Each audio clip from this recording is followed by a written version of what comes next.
Notary registered शपथ पत्र दे रहा हूं।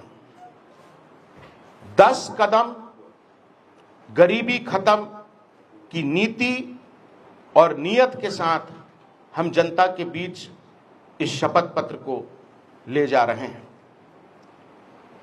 मैंने इस शपथ पत्र में लिखा है कि यदि मैं ये 10 कदम उठाने में विफल रहा तो मुझे सूली पर चढ़ा देना। छत्तीसगढ़ के पूर्व मुख्यमंत्री अजित जोगी के बेटे अमित जोगी ने अपनी पार्टी जनता कांग्रेस छत्तीसगढ़ जोगी यानी जेसीसी जे का विधानसभा चुनाव 2023 के लिए घोषणा पत्र जारी किया। अमित ने घोषणा पत्र को शपथ पत्र के रूप में पेश किया। बाकायदा 100 रुपए के स्टैंप पेपर पर घोषणाओं की रजिस्ट्री की गई और घोषणाओं को रजिस्टर्ड करवाया गया। अमित जोगी ने इस शपथ पत्र को नाम दिया जोगी के 10 कदम गरीबी खत्म। अमित जोगी ने अपने घोषणा पत्र में 10 वादे किए हैं, वो कुछ इस तरह से हैं। SC, ST, OBC और आर्थिक रूप से कमजोर वर्ग और परिवारों को 5 लाख रुपए, बेटी का जन्म होने पर 1 लाख रुपए। आर्थिक रूप से कमजोर परिवारों और रजिस्टर्ड बेरोजगारों को हर महीने 3,000 और बुजुर्गों को 4,500 रुपए पेंशन। धान का समर्थन मूल्य 4,000 रुपए प्रति क्विंटल, हर साल प्रति एकड़ 10,000 रुपए की सहायता और मुफ्त बिजली। 15 वर्ष से काबिज लोगों को पट्टा, कच्चे मकान वालों को 2 बेडरूम जोगी आवास। 8 सालों से काम कर रहे अनियमित कर्मचारियों को परमानेंट करने का वादा। सरकारी और प्राइवेट संस्थानों में स्थानीय युवाओं को 95% आरक्षण। सालाना 1 करोड़ रुपए से कम आय वाले स्वरोजगार और व्यवसाय को राज्य के सभी टैक्स से छूट। सभी जिलों में मेडिकल कॉलेज और सभी का कैशलेस इलाज। छात्र छात्राओं को देश विदेश में उच्च शिक्षा के लिए 100% ग्रांट। दारू की जगह खुलेंगी दूध की दुकानें, राज्य में लाएंगे दुग्ध क्रांति।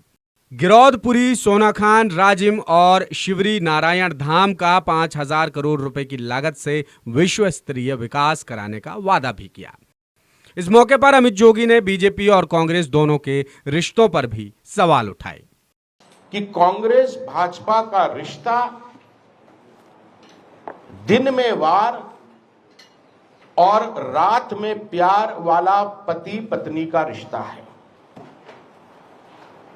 ये दोनों एक परिवार है जिसकी संतान भ्रष्टाचार है। कांग्रेस भाजपा दोनों एक दूसरे के कमीशन की बात करते हैं, लेकिन छत्तीसगढ़ के विजन और मिशन की कोई बात नहीं होती है। साथ ही अमित जोगी ने यह भी कहा कि उनकी लड़ाई बीजेपी और कांग्रेस से नहीं बल्कि उनकी पार्टी का मकसद कुछ दूसरा है।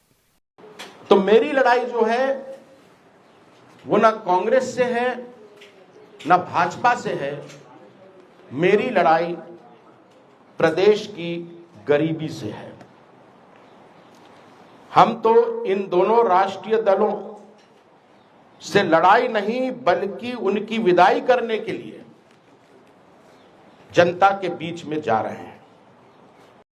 अमित जोगी की पार्टी इस चुनाव में पूरी की पूरी 90 विधानसभा सीटों पर चुनाव लड़ रही है और इस शपथ पत्र को लोगों तक पहुंचाने के लिए जोगी शपथ रथ चलाया जाएगा। रथों की मॉनिटरिंग जियो टैगिंग के जरिए होगी। अमित जोगी ने यह भी कहा कि इस चुनाव में जोगी फैक्टर काम करेगा। अमित जोगी की पार्टी ने पिछला चुनाव बीएसपी के साथ मिलकर लड़ा था, लेकिन कुछ दिनों पहले ही जोगी ने कहा था कि बीएसपी के साथ जाना उनकी सबसे बड़ी भूल थी। लिहाजा माना जा रहा है कि अमित जोगी अकेले ही चुनाव लड़ेंगे।